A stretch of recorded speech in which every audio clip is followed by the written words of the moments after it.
Bom, vai dar tudo certo, né? Já deu. Que bom que vocês estão me ouvindo. Agora tá com a tela aparecendo, tudo certo. A gente já estudamos quase todo o livro de Gênesis, e normalmente o que a gente tem é que quando vai chegando ali, né, capítulo 46, hoje eu vou estar trazendo para vocês algo mais profundo.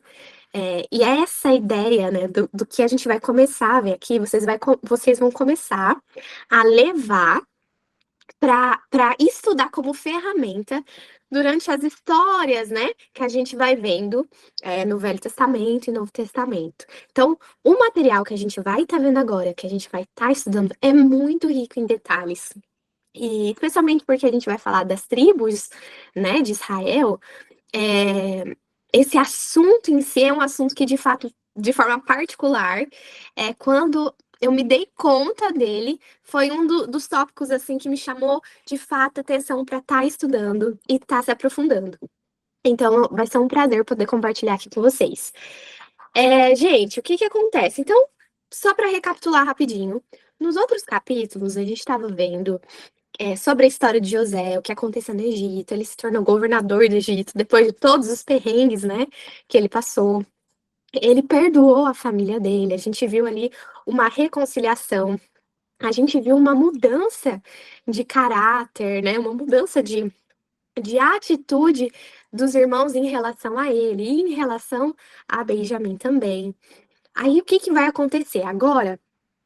Eu vou falar de forma mais resumida mesmo, porque a gente vai ver na Bíblia falando que então o faraó manda chamar, né, toda a família de José e eles vêm para o Egito.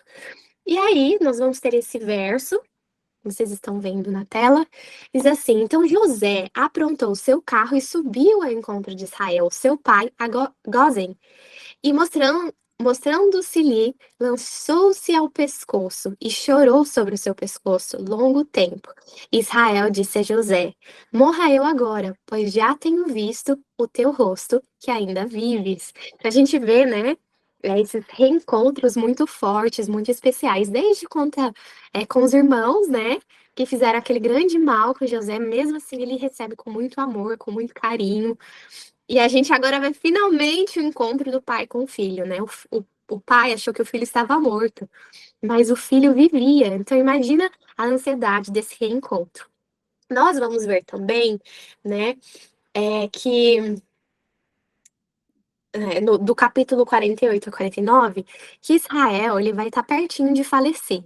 E quando esse momento chega, o Senhor o usa, né? Ele cai ali sobre a inspiração do Espírito Santo e ele profetiza sobre os seus filhos, né? Ele vai para abençoar. E quando ele abre a boca para abençoar, a gente vê que o Espírito Santo ele toma conta e o que ele vai falando são as bênçãos, mas são características do caráter de cada filho que vão se estender para a característica de cada tribo. Vocês estão aqui comigo, gente? Esse estudo, ele é bem especial. Então é importante que vocês estejam aqui comigo, prestando atenção, porque senão eu vou falar um monte de coisa e às vezes vocês vão estar perdendo, não vai fazer muito sentido, tá bem? Então, independente daí de como tá, não se desconectem, tá? Estejam aqui comigo, olhando, acompanhando, lendo na tela, tá bem? Bom, então a gente já vai falar sobre a questão das bênçãos, que esse é o ápice, a cerejinha do bolo do nosso estudo de hoje, tá bom? No capítulo 50, a gente vai ver a morte de José, tá? E a morte de José acontece, infelizmente, né? Os irmãos ainda ficam com medo de que, porque o pai tinha. hum, Perdão, Jacó morre, os irmãos ficam com medo de que José tenta se vingar deles, ele explica que não, tá tudo certo, reafirma realmente, né, que ele havia os perdoado, e aí sim José vai morrer no Egito, mas ele pede, né, então para a descendência que eles sejam levados para a terra prometida no futuro. A gente vai ver isso acontecer depois. Aí o que que a gente vai acontecer? O que a gente vai ver agora? A gente vai voltar um pouquinho para as bênçãos, então, que é o ponto que eu queria falar com vocês. Antes disso, eu quero fazer uma pergunta. Tem alguma tribo que vocês gostam mais, ou algum personagem, né, dos 12 filhos que vocês gostam mais. Queria ouvir de vocês agora. E por quê? Que vocês identificam de repente?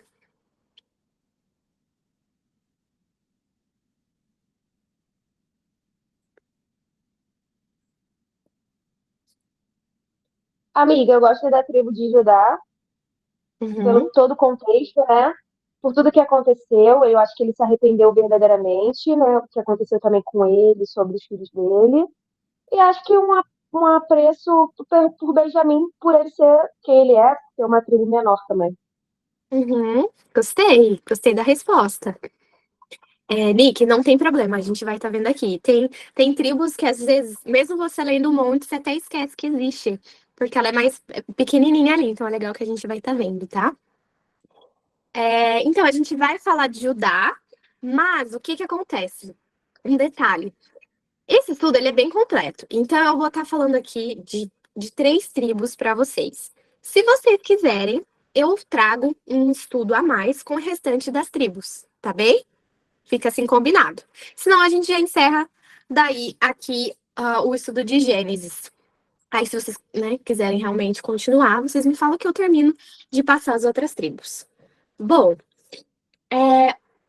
então vamos lá. A primeira tribo que José ele vai de fato abençoar é a tribo de Ruben. Então vocês lembram que Ruben ele é o primogênito. Então vou ajudar vocês para lembrar o que que acontece com ele. Ruben é aquele que quando os irmãos falam para vender, que eles queriam matar, né, e depois, enfim, acabam vendendo José, ele tenta salvar a vida de José. Então a gente tem ali uma característica. Depois, o que acontece? Ele se envolve com a concubina, né? Acho que, se eu não me engano, é a Bila. Se envolve com ela e é um grande pecado, né? Imagina. E aí ele vai perder a primogenitura dele. Então, esse é o Ruben. E a palavra de Deus nos conta que, olha, né? Então, quando ele começa a abrir a boca, o Espírito Santo vai inspirando e saem as seguintes palavras: Ruben, você é meu primogênito, minha força, o primeiro sinal do meu vigor, superior em honra, superior em poder. Turbulento como as águas, já não será superior, porque você subiu à cama de seu pai, ao meu leito o desonrou. Então, por conta deste pecado de Ruben, ele perdeu o direito de primogenitura dele. Então tá, o que que envolvia um direito de primogenitura, gente? Eles tinham a porção dupla dos bens materiais, né? Tinha o sacerdócio da família, e o que mais? Seria o progenitor de Cristo, né? Então, através da descendência do primogênito, viria então finalmente o Messias, o Salvador. Uau, que honra, né? Muito mais ainda do que as bênçãos materiais. Rubem perde isso. Porque o que que acontece? Rubem, ele tem uma atitude semelhante com Esaú, né? Ele trata com um pouco de indiferença a questão dessa primogenitura. Rubem, a gente vai ver ele tendo 4 filhos, né? Depois a gente vai ver um grupo que de fato entra na Terra Prometida e eles vão ser levados cativos para a Síria. Então, essa é um pouquinho da história deles. Lembrando que, gente, essa parte do estudo que a gente está fazendo aqui sobre as tribos de Israel é de um livro, até eu coloquei no PDF para vocês, escrito isso, olha, esse estudo aqui agora a gente vai estar acompanhando o livro que se chama A Cruz e a Sombra. Tá? Esse livro ele é fantástico, ele é fantástico. Ele traz uma forma de estudar a Bíblia usando os paralelos, né? A gente já comentou um pouquinho sobre isso. Então a gente vai ver padrões que se repetem e de fato o que esses padrões que se repetem e tudo mais, tudo apontando para Cristo. Então a gente vai ter explicações assim fantásticas, como por exemplo as cidades como é que era o nome das cidades? As cidades de socorro eram umas cidades que existiam para quando uma pessoa cometia um assassinato, por exemplo, e ela tinha que fugir para lá para ela não ser morta, né, pelo vingador. Então, É, de refúgio, né? cidades refúgio, isso. Tava tentando lembrar a palavra. É Cidades Refúgio. E aí, esse livro, até acho que eu comentei um pouquinho com a Aline sobre isso, que esse livro ele vai explicar como que a cidade refúgio ela representa Cristo. E todo o plano da salvação pode ser explicado se você entender e explicar como que funcionava uma cidade refúgio. E é lindo demais, gente. É emocionante mesmo. Eu vou mandar o PDF para vocês no WhatsApp, tá? Para disponibilizar um livro pequenininho e assim, você não quer parar de ler, de tão bom que é. Então, esse estudo aqui, essa parte a gente tá vendo com esse livro, tá bom? Só para depois vocês olharem e ver, porque, obviamente, a gente não consegue ver tudo aqui na nossa aula. Enfim, então o que que a gente vai ver? Rubem, voltando. Rubem, ele era o primogênito, mas ele vai agir como Isaú, né? Sendo indiferente ali com a herança, sem tomar a posição que ele tinha que tomar. E aí o que que acontece? A gente vai ver a dupla porção da herança terrena, né, que era da primogenitura, vai ser para quem? Agora o Senhor dá a José. Então José vai ter essa bênção material. O sacerdócio, que também era do primogênito, vai para quem? Para a tribo de Levi. Depois, a tribo de Judá, o quarto filho de Jacó, vai receber então a honra de ser o progenitor de Cristo. Então, olha só, todas essas bênçãos ele perdeu. Por quê? Porque ele se deitou com a mulher do pai dele. Então a gente vai ver assim, vestígios na história de Rubem de um cara que tinha alguma coisa nele de certo, sabe? Ainda era um restinho, mas você vê ele ainda preocupado com o irmão, tentando salvar a vida do irmão, mas ele era turbulento como as águas. O que significa ser turbulento, né? Uma pessoa que é inconstante, uma pessoa que é volúvel, uma pessoa que é vacilante, você não pode contar com ela. Tanto que, vocês lembram que, acho que foi no estudo passado, Judá, Judá, ele chega e fala pro pai dele, não, pode ficar tranquilo, que se Benjamim for com a gente, eu trago ele de volta, né?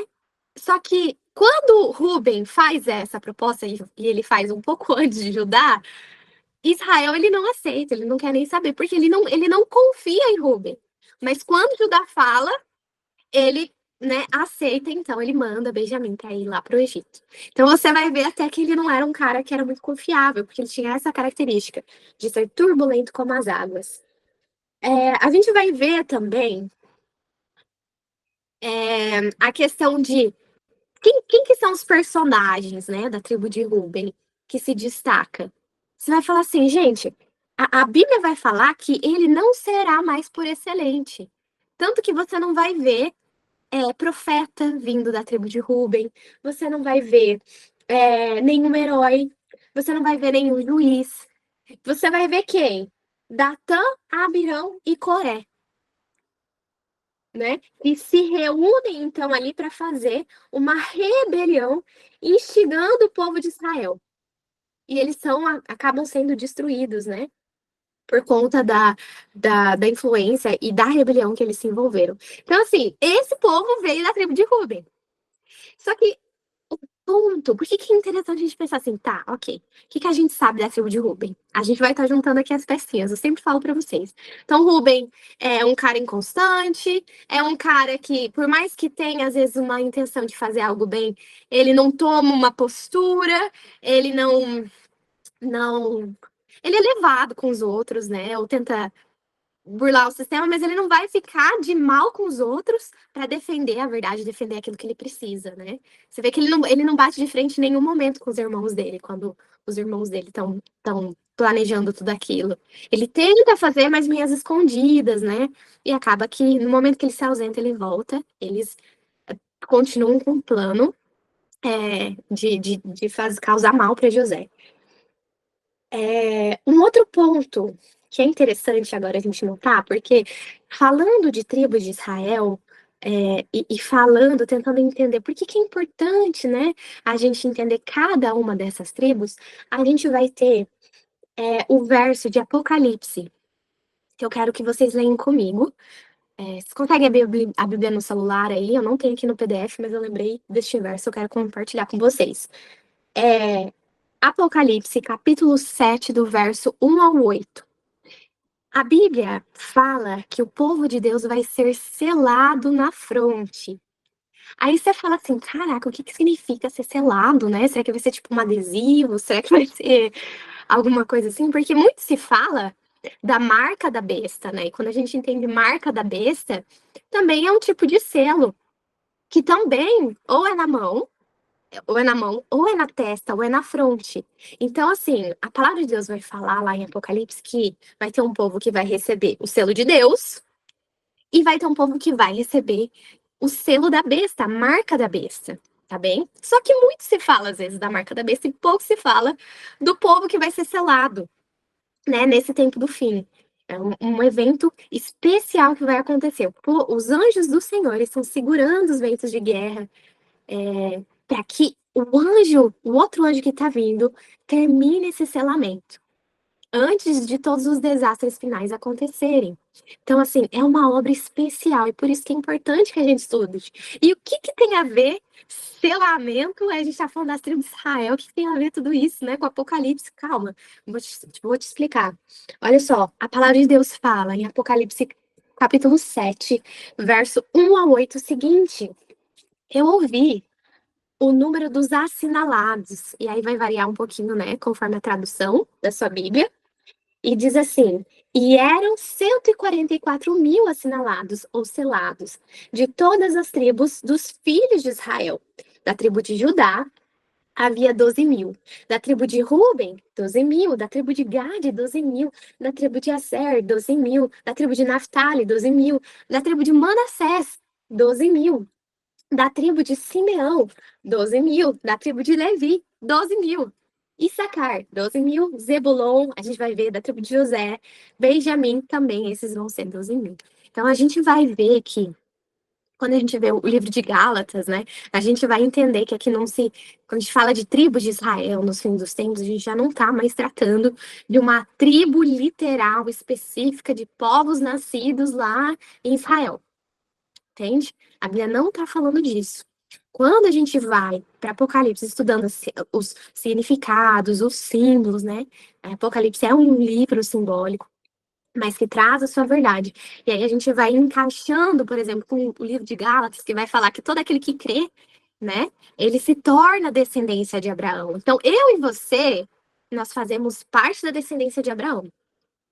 E nos finais dos dias, quando o Senhor passar o selamento, a gente vai ser selada e cada uma vai estar em uma dessas tribos, entende? Então, as coisas já vão começando a fazer mais sentido. Por isso que é importante a gente entender o papel e a história de cada uma dessas tribos, tá bem? O que que aconteceu? Então, você olha para, por exemplo, Ruben.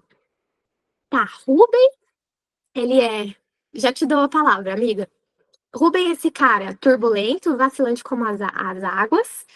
E aí a gente vai ver que lá no final vai ter uma tribo que vai se chamar tribo de Ruben, né? Vão carregar esse nome. E detalhe, tá? Existem 12 portais na cidade de Jerusalém. E cada um desses portais tem o nome de cada uma das tribos de Israel. Aí você imagina, que honra que é para um homem que foi desse jeito, com essas características. Agora o nome dele vai estar em um dos portais da cidade da Nova Jerusalém. E isso é tremendo, porque a palavra de Deus fala o seguinte, que o nome de Rubi, ele vai ser imortalizado. E você pode pensar, como que, né? Alguém que fez da vida um fracasso, como que essa pessoa ela pode ser honrada dessa forma, né? E esse é o grande mistério da piedade. Como que pode um ladrão, uma pessoa que naufragou completamente na vida dele, estar com o Salvador no paraíso? Como que isso é possível? Esse é o ministério da salvação. E isso é o que Cristo faz na vida de cada um. Porque, gente, todos os homens pecaram. Todos os homens falharam. O único que é perfeito é Jesus. E existem, sim, muitos como Rubem, que tiveram decisões semelhantes, histórias semelhantes, mas que se permitiram ser transformados pelo Senhor, se arrependeram, lavaram as suas vestes no sangue do Cordeiro e que vão estar no céu. Quando Moisés ele vai pronunciar, então, a bênção de despedida sobre as tribos de Israel, de Ruben, ele vai dizer: Viva Ruben, e não morra, e não sejam poucos os seus homens. Podemos nos admirar como um personagem, inconstante como a água, poderia viver e não morrer. Mas o curso seguido por Ruben, no momento de uma grande crise em Israel, explica como alguém assim pode ser um vencedor. Então, vai ter uma multidão de homens e mulheres no mundo hoje com caráteres semelhantes como o de Ruben. Eles são inconstantes como a água. Já conheceu alguém assim? Pois é, talvez você possa ser uma pessoa assim, inconstante como a água. Sem nenhum poder em si mesmos para fazer qualquer coisa boa. Mas se começarem a examinar com determinação seus corações, vão descobrir a sua própria fraqueza. E se eles se voltarem para Deus, ele virá em seu socorro e lhes dirá, como fez sobre Rubem de antigamente, que esse viva e não morra. Pode falar, Lari?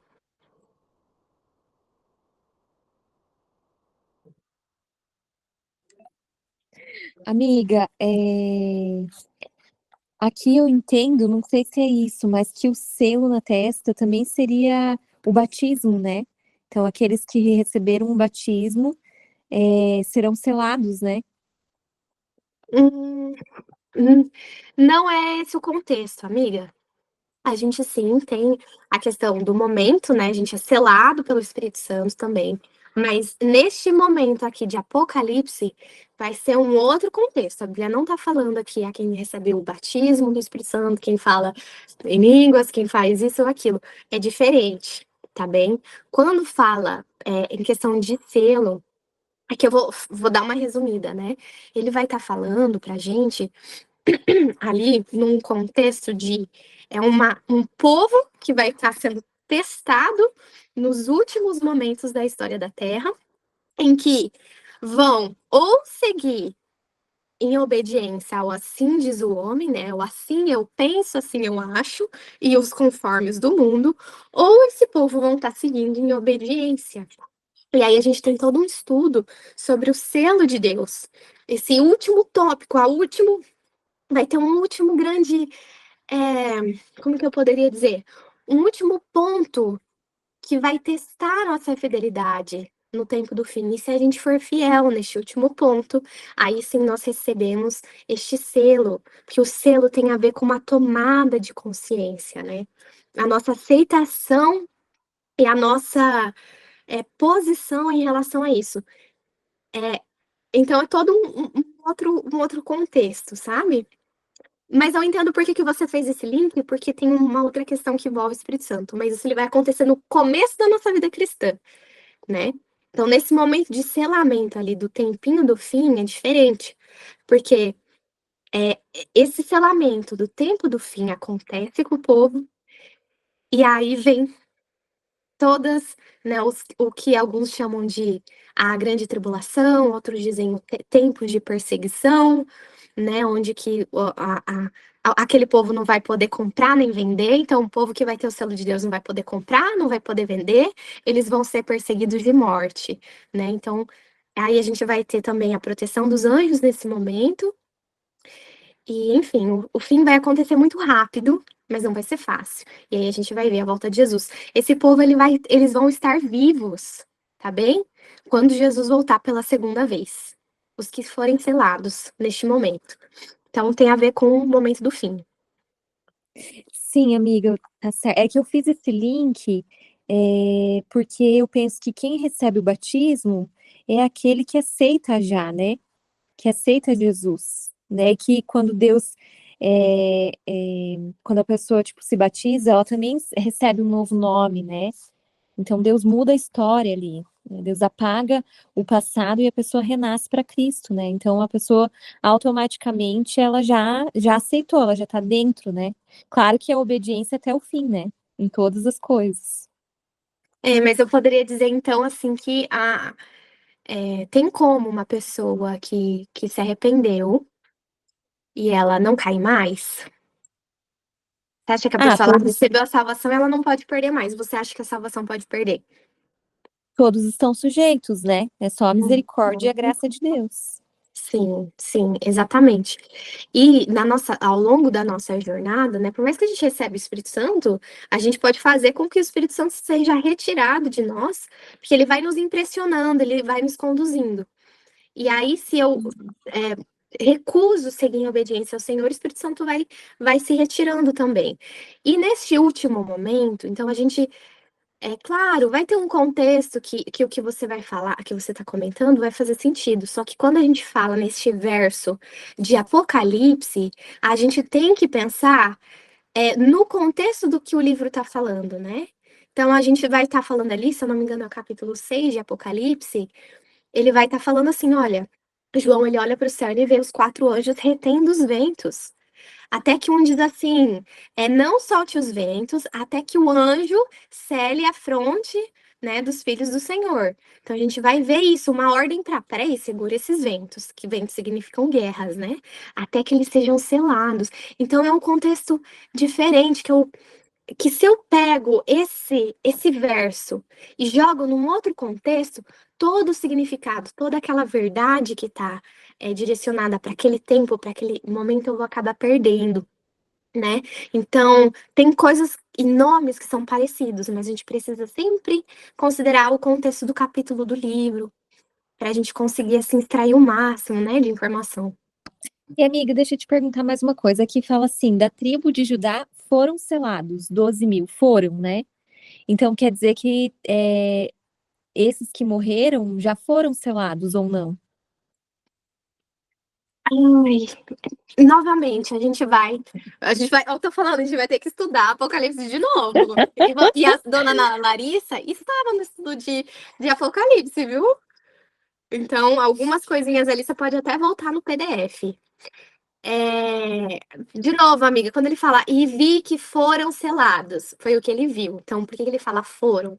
Né? Então, você tem que voltar lá no contexto. Eu posso até, vou te chamar no privado depois pra gente conversar, porque senão eu vou me estender muito aqui e a gente já vai perder um pouco do fio da meada, eu diria, tá bem?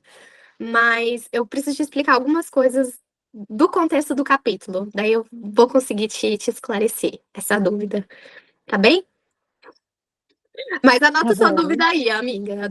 Anota, tá? Não vou te deixar sem resposta. Bom, a gente tem então uma multidão. Bom, eu li essa parte para vocês, né? De fato, a gente vai ter. A Bíblia vai falar que vai ter uma multidão, que eles vão estar, então, com o nome. Eles vão ter essas características semelhantes à tribo de Rubem, e esse povo vai ser salvo. Então, às vezes, a gente fica. A gente pode ter a tendência de idealizar a vida cristã e idealizar e julgar, às vezes, o outro em relação a, tipo assim, ah, não, porque, por exemplo, né, vou dar um exemplo para vocês. Eu vou ter tendências a coisas que talvez a Aline não vai ter, a Lari não vai ter, nem a Rafa. Mas a Lari, a Aline e a Rafa vão ter tendências para outras coisas, né? E eu tô falando questão de pecado, que talvez eu não tenha. Só que tanto eu quanto qualquer uma de vocês aqui, a gente é pecadora. E a gente tá nessa caminhada junto. Quando a gente entende que, poxa, peraí, eu não sou um assassino. Como que um assassino vai ter o nome deles, né, em um dos portais do céu? Que coisa absurda. Peraí, mas eu posso não ser uma assassina, mas eu posso ser qualquer outra coisa, porque de fato eu sou uma pecadora também. Então, quando a gente entende, né, que esses temperamentos, e foi uma das coisas que eu fui percebendo conforme eu fui assim, percebendo não, porque a gente já tem essa ideia, mas eu consegui, o Espírito Santo foi me impressionando de forma mais profunda, como que de fato, aquele verso que Jesus fala assim, que o Senhor, ele veio para resgatar os que estavam perdidos, né? Vai estar isso no livro de Lucas, capítulo 19, verso 10. Se não tivesse perdido, Jesus não precisaria vir resgatar, você entende? Então ele veio resgatar o perdido. E o perdido, ele vai estar em situações terríveis. Então, você olha para Rubem, né? você vai ficar chocada com a história dele. Você nunca ia imaginar que uma pessoa que teve uma vida, talvez como de Rubem, tivesse salvação, né? No seu dia a dia. De repente você conhece alguém parecido e você fala, nossa, essa pessoa aí é turbulenta como as águas, ela é volúvel, inconstante, não dá pra confiar. Isso aí é um caso perdido. Não é um caso perdido pro Senhor, né? Então, olha só. A Rafa comentou assim, ele uma frase que me marcou. Era algo do tipo, não julgue outra pessoa só porque ela peca de uma forma diferente de você. Perfeito, Rafa. Perfeito. Gostei dessa frase. Exatamente. Tipo assim, ah, não, porque o meu é um pecadinho menor, sabe? Agora, daquela pessoa é um pecado muito maior que o meu. Então, exato, não deixa de ser pecado, né? Claro que as consequências vão ter consequências menores, outras maiores. Mas o pecado da mentirinha requeriu o sangue de Cristo na cruz, assim como o pecado do assassinato, assim como o pecado do adultério. Entende? Então, o Cristo teve que morrer. Exatamente, Rubens se arrependeu. E essa é a diferença. Então, não importa o pecado que você tenha cometido, não importa até onde você tenha ido. Você pode se arrepender. E o sacrifício de Jesus tem o poder completo de te redimir e redimir qualquer outra pessoa, independente do que ela já tenha feito. Satanás, ele tenta fazer isso, colocar uma pulguinha atrás da orelha. Você já foi longe demais. Ah, você? Você que fez isso? Você que fez aquilo? Você que. Ah, gente, imagina se ele dormiu com a mulher que era do pai dele. Então, assim, imagina toda a luta. E aí você fala, não, eu aceito o sacrifício de Jesus, eu me arrependo, não importa aonde eu tenho ido. Tem como voltar, você entende isso. E de fato você faz o caminho contrário, né? E aí o Senhor, ele vai dar graça para você subir essas dificuldades que você teve, enfrentou. A gente vai falar agora sobre Simeão e Levi. Simeão e Levi, vocês lembram? Olha só, a Pri falou assim, sabe? Durante muitos anos da minha vida, não me achava digna da salvação, me achava inferior às pessoas. Que forte, Pri, que forte. Isso é uma coisa que Satanás coloca na mente da gente, sabe? Satanás, ele tenta dizer, você não merece, quem é você? E eu vou te contar uma coisa, Pri, a gente não merece mesmo. Eu não mereço. Nenhuma de vocês merece. E não existe ninguém na Terra que mereça. Não existe ninguém na Terra que é digna da salvação do Senhor. Mas, olha só, mesmo a gente não ser digna, sendo digna, mesmo a gente não sendo merecedora, a gente tem um Senhor que nos ama tanto, Pri, tanto que não importa o que você tenha feito. Ele fala assim, se você quer ser salvo, você não precisa fazer nada, Pri. Você não precisa fazer nada, porque eu vou fazer por você. Eu vou tomar o lugar, o teu lugar. A morte era para ser nossa. A morte era para ser nossa, né? Aquele lugar na cruz era para ser meu e seu. Mas Jesus, ele tomou lugar porque ele amou tanto você. Ele me amou tanto. Ele não mediu esforços, mesmo a gente não sendo digna. E isso me surpreende, porque a gente pode ser tentada a olhar, né?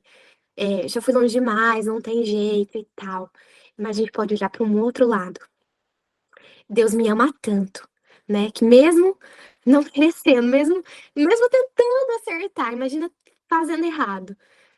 Mesmo assim, ele veio até a mim. Ele foi buscar aquilo que estava perdido, né? A ovelha perdida. E isso é tremendo, gente. Tremendo. Vamos ver. A Aline fala assim: a vida de Rubem é forte. Pois, mesmo que ele tenha se arrependido, como acredito que Judá tenha se arrependido, e depois ele cuidou de Benjamim. Porém, o pecado dele teve consequências e o pecado caiu sobre a linhagem dele. A gente vai ver, Aline, o que que acontece, né? A, a linhagem de Ruben, eles vão herdar a tendência, tá? A tendência. Agora, se tivesse um filho de Ruben que nascesse e falasse assim, eu não quero ser turbulento como as águas, eu não vou fazer assim como o meu pai Ruben fez. O Senhor, ele trataria de misericórdia. A gente vai entendendo isso quando, por exemplo, a gente vai ver a tribo de Levi. Então, a maldição o Senhor torna em bênção. Por mais que eu e você, a gente tenha sofrido as consequências dos nossos pecados, né? Dos pecados, no sentido assim, tipo, os meus pais se divorciaram e eu vou seguir a consequência desse divórcio, né? Mas não quer dizer que agora eu vou pagar, né, o preço, vou pagar o pato, né? Não, eu posso ter a tendência de querer romper um casamento, entende? Mas não, eu não tô condenada a passar pelo mesmo, né? E porque a gente tem um livre-arbítrio e Deus, ele é justo. Ele não vai me tratar por algo que meu pai fez, entende? Então, às vezes essas coisas a gente tem que cuidar, porque senão a gente até pode distorcer um pouco na forma que Deus, ele trata com cada indivíduo. Deixa eu ver mais uma mensagem. Que lindo. Sim, se uma pessoa se levanta, né? O Senhor faz misericórdia até 1000 gerações. Isso é tremendo. Amém, Pri. O amor de Jesus nos constrange. Me constrange demais, demais. Por isso que esse estudo das tribos, eu fiquei assim, tão maravilhada, Pri, porque você vai ver cada caso, a gente vai. Porque às vezes a gente lê de forma mais rápida na Bíblia e não presta muita atenção. E agora a gente vai ver cada um dos personagens bíblicos tendo uma história de transformação e de resgate que você vai falar assim, cada vez mais ficar constrangida pelo amor de Deus. Senhor, que amor é esse, né? Como que essa pessoa, ela se tornou isso? Ela foi salva como, Senhor? Como o Senhor pode amar alguém assim, né? Como o Senhor pode me amar? Então, é constrangedor e esse é o amor do Senhor.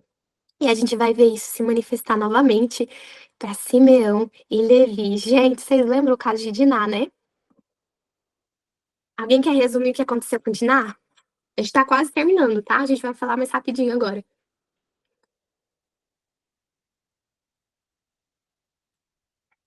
Alguém quer, não quer falar? Ninguém quer falar, não? Gente, Diná foi bater perna, né? Ela não saía com os irmãos da igreja. Ela saía com o povo do mundão. E quando ela saiu com o pessoal do mundão, o que que aconteceu? Né? Ela foi ver os filhos dos homens, né? As filhas. Não, acho que é na tradução dela, fala as filhas da terra, se eu não me engano, é essa palavra que usa. E aí acontece que tem o príncipe, né, da terra, seduz ela, abusa dela, ele fica apaixonado, quer casar com ela, vai lá, pede ela em casamento e tal. Tudo ao contrário. E Simeão e Levi ficam indignados. Mas a gente vai falar em primeiro lugar aqui com Simeão. Simeão parece que ele. Porque toda vez que a situação é nomeada, o nome de Simeão ele vem à frente. Então, esse estudioso do livro, né, ele até fala assim que parece, pela forma que a Bíblia retrata, né, Simeão, parece que Simeão, Levi, ele foi mais levado com Simeão a fazer aquilo, mas quem teve a frente da questão parece que foi Simeão. Então, isso é interessante da gente ver. Então, eles vão lá e matam todo mundo da cidade, quando eles estavam no pior dia, que era o terceiro dia de recuperação, né? Que eles tinham feito a circuncisão, como eles tinham pedido. Então, assim, foi cruel o que ele fez, e matou até os animais. Então, a palavra de Deus vai nos falar o seguinte, que, em resumo, né? Que Simeão, ele vai ter 6 filhos, descendentes vão levar o nome dele. Judite, a única personagem notável, matou o líder do exército dos inimigos. E o que que acontece aqui? Eu quero ler para vocês. Aí a gente vai ter. Opa! A gente vai ter Levi. Levi vai ter 3 irmãos, cujos descendentes formaram 3 filhos, né? Ele tinha mais que 3 irmãos. Levi ele vai ter 3 filhos, também a descendência leva o nome. Arão, seus filhos eram dessa tribo, Moisés. E eles trabalhavam no serviço do templo. A gente estudou sobre o santuário e tinham os levitas. E adivinha de onde que vem os levitas? Os levitas, eles vêm da tribo de Levi. Aí, peraí, então você fala assim, nossa, mas essa tribo foi super exaltada. Então a gente já vai falar sobre isso. O que que acontece nesse meio tempo? Personagens notáveis. Moisés, Arão, no Antigo Testamento e do Novo vai ser Barnabé e Marcos. E falando em Simeão e Levi, a palavra de Deus vai falar assim no verso 5 ao 7, né? No capítulo 49 de Gênesis. Simeão e Levi são irmãos. Suas espadas são armas de violência. Prestem atenção na descrição do caráter deles. Que eu não entre no conselho deles, nem participe da sua assembleia, porque em sua ira mataram homens e a bel prazer aleijaram bois, cortando-lhes os tendões. Maldita seja sua ira, tão tremenda sua fúria, tão cruel.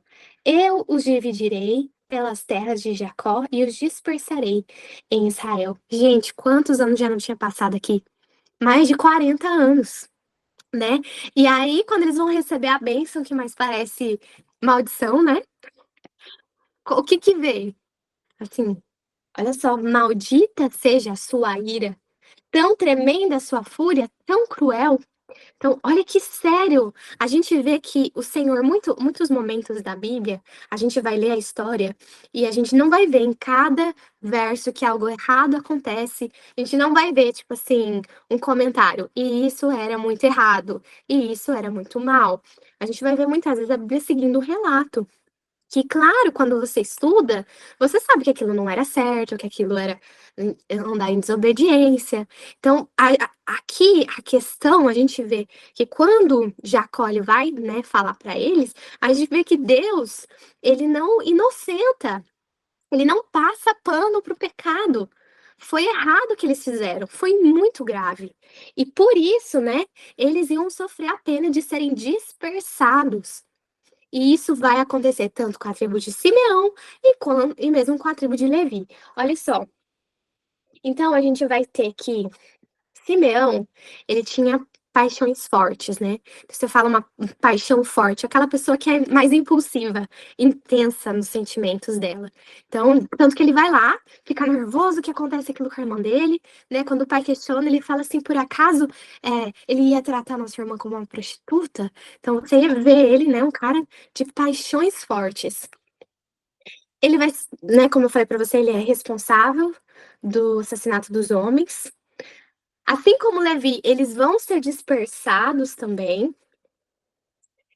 E aí, até quero ver aqui uma coisa que eu quero contar para vocês, que é a importância, né, da gente olhar para essa história, que uma pessoa irada, uma pessoa impulsiva, qual que seria a forma correta de agir, né? Como que é o certo em circunstâncias, mesmo que sejam circunstâncias que sejam ruins, desfavoráveis. A gente vai ter o verso, ele vai falar aqui, são 3 versos, e diz assim: bem-aventurados os puros de coração. O que domina o seu espírito é maior do que aquele que toma uma cidade, mas como cidade derribada, que não tem muros, assim é o homem que não tem domínio próprio. Gente, Simeão, Levi, eles não tinham domínio próprio.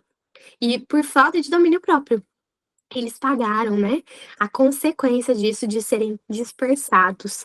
Então, já vou passar a palavra para você, amiga. Aí, de novo, né?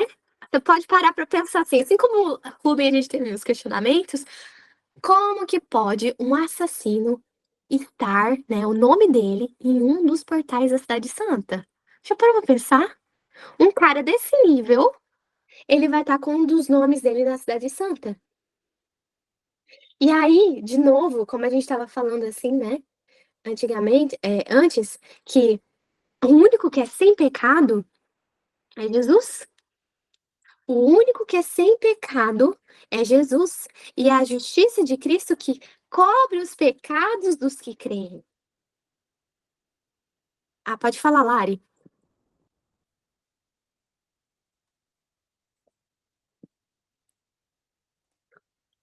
Lari?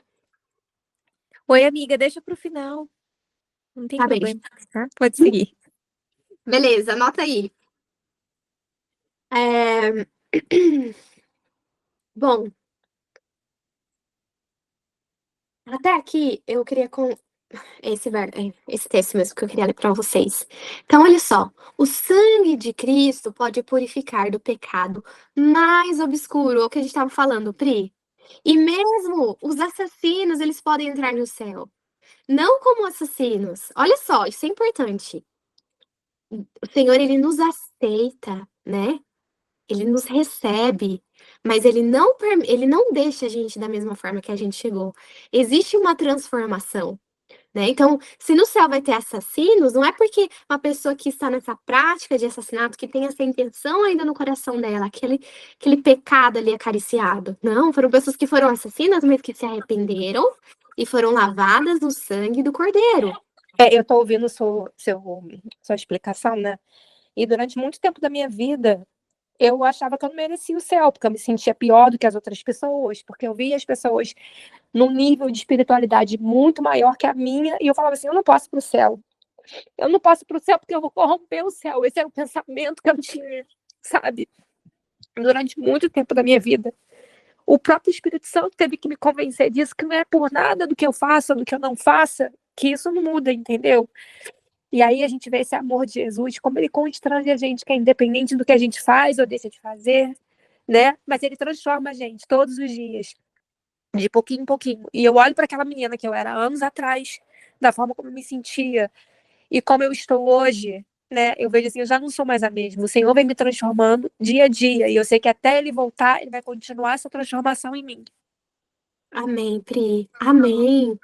Louvado seja o Senhor. Às vezes a gente é tentado, né?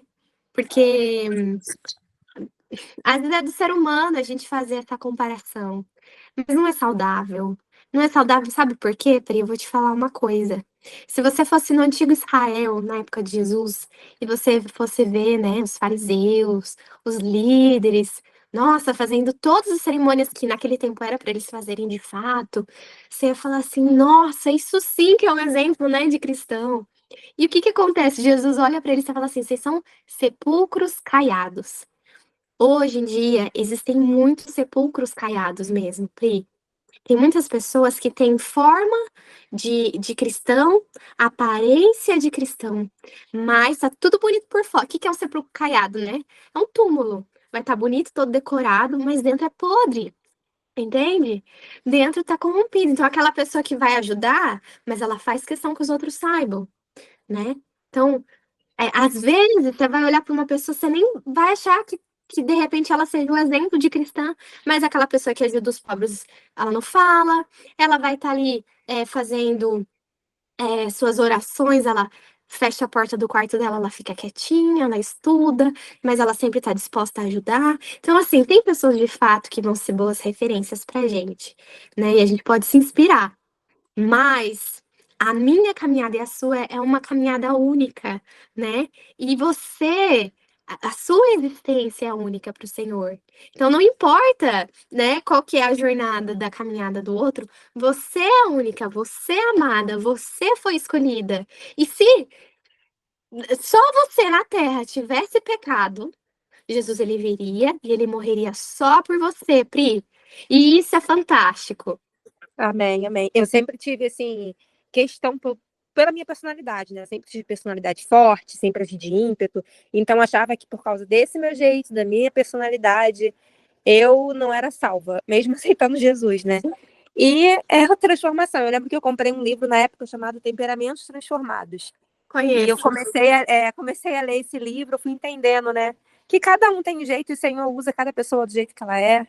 E eu aceitei isso, né? Mas é muito lindo, eu fico lembrando disso e vejo como Jesus vem tratando comigo ao longo desses anos, né? E tantas mudanças, né?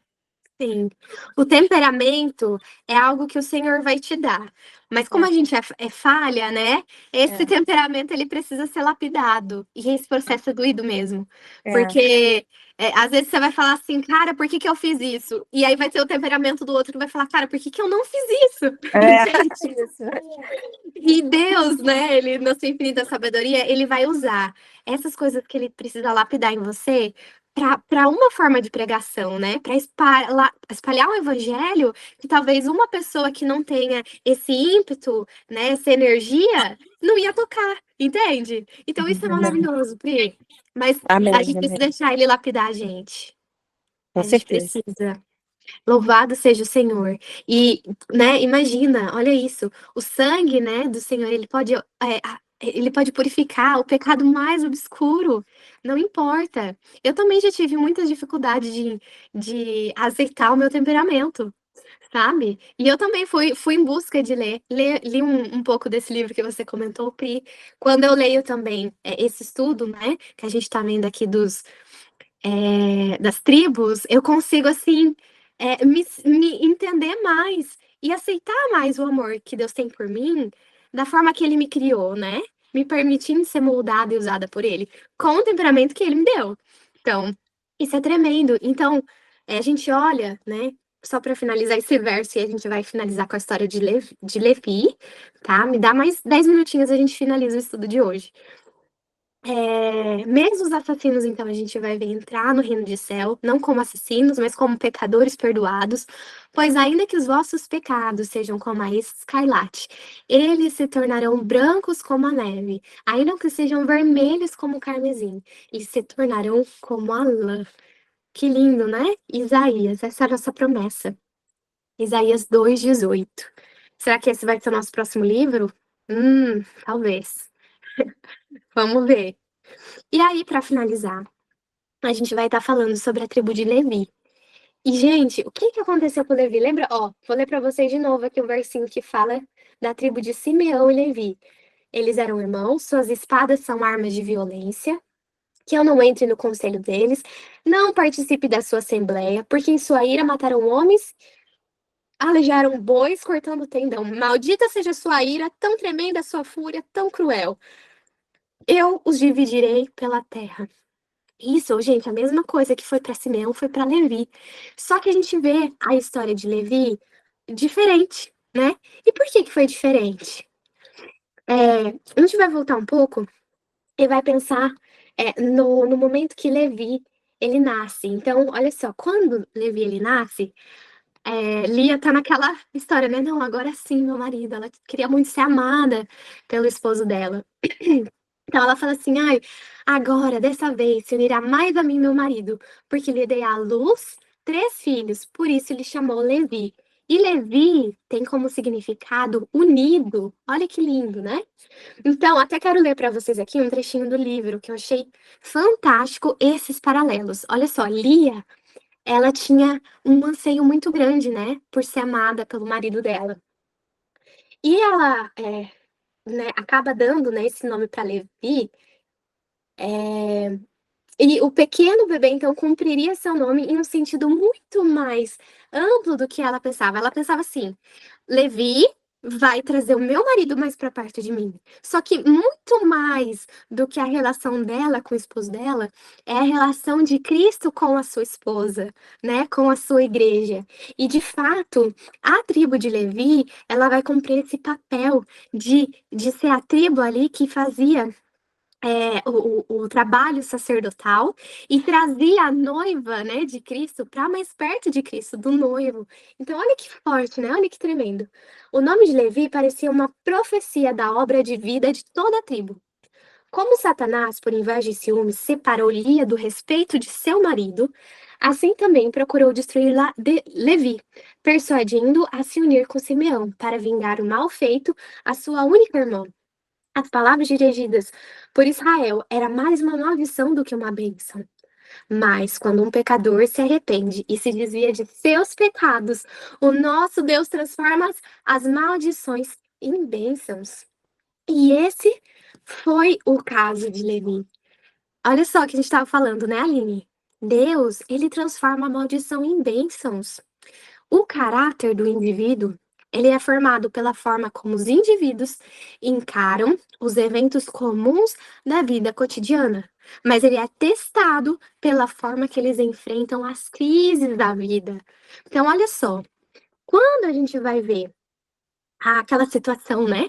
Moisés sobe para o Monte Sinai, tá lá 40 dias recebendo as tábuas da lei, os 10 mandamentos.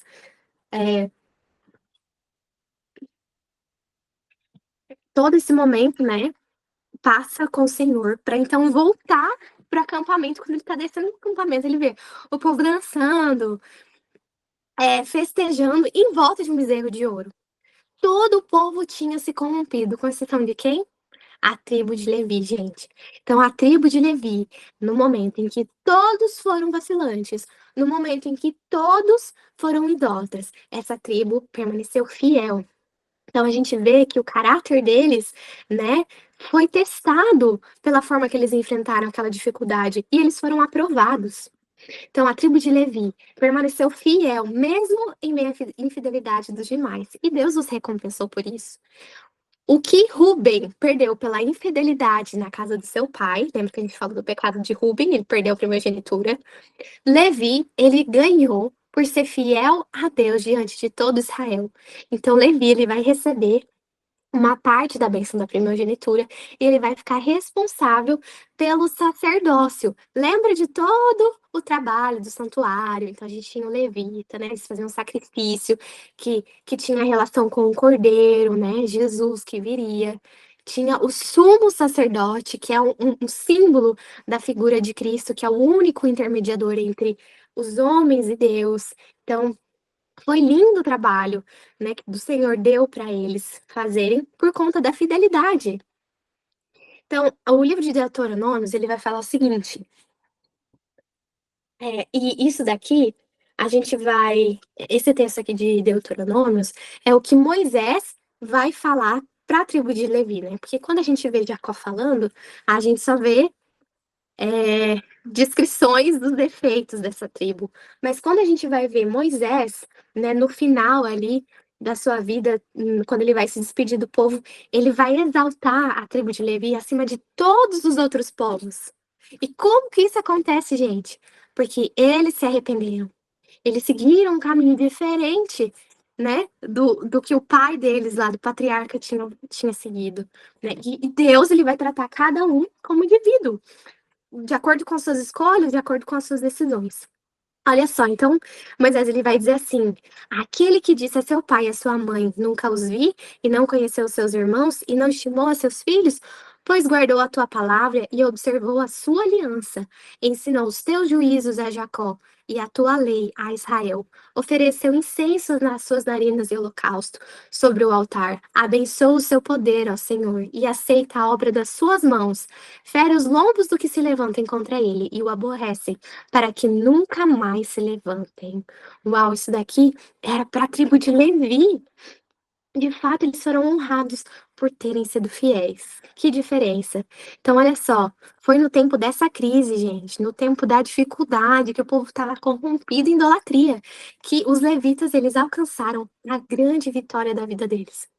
Em uma crise, então, as decisões eles são tomadas rapidamente. Muitos vão falhar nesses momentos de crise, porque não possuem um caráter cristão independente. Eu sempre falo isso para vocês. A gente tem que ter um caráter, não com essas palavras, né? Mas eu falo da gente ter que ter uma independência de estudo das escrituras, no sentido da gente conferir. E que se a gente precisar ser a única que se estende pela verdade, mesmo que toda a face da terra dobre os joelhos para Baal, que a gente levante com a cabeça erguida e siga em defesa do assim diz o Senhor. Siga em obediência, porque o Senhor nos pede para seguir. Então, olha só. Então, muitos vão falhar, né, nesse quesito. Então, muitos têm o hábito, então, de seguir a liderança daqueles em que eles confiam e não têm força em si mesmos. Aquele que deseja sempre provar-se verdadeiro nas crises da vida deve ter uma ligação ativa com Deus do céu e deve temer mais a Deus do que o homem. Então, o grande ponto aqui é que, sim, o Senhor tem os seus pastores, tem pessoas que são pessoas de Deus, que são usadas, mas a gente não pode nunca colocar essas pessoas, por mais usadas que elas sejam, no lugar que é do Senhor. Porque se em algum momento essas pessoas falarem algo que não está de acordo com as escrituras, a gente vai ter que permanecer fiel, levantar e discordar, né? Baseado no assim diz o Senhor. Então a gente precisa dessa independência, essa característica da tribo de Levi. E por último, gente, eu quero só compartilhar aqui com vocês, assim como todas as outras duas tribos que a gente viu, uma 12ª parte dos 144.000 está ordenado sobre o nome de Levi.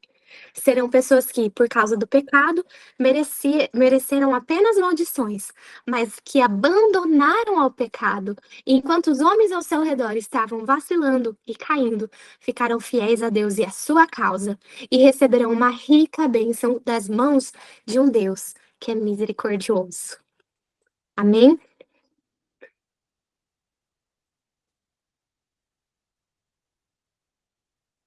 Amém.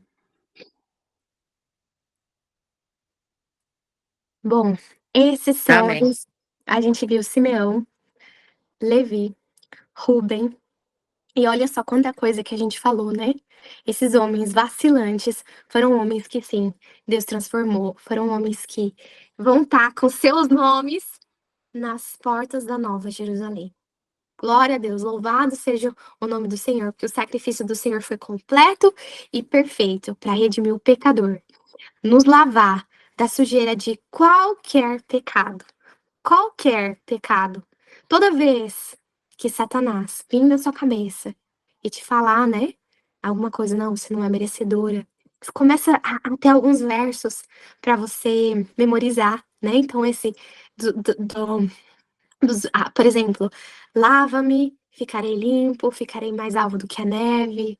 Então, vocês podem estar sempre ter esses versinhos, né? Como uma espada para vencer as tentações do inimigo. Outros aqui do nosso estudo, de repente, você pode grifar e memorizar, escrever num post-it, colar na parede do quarto.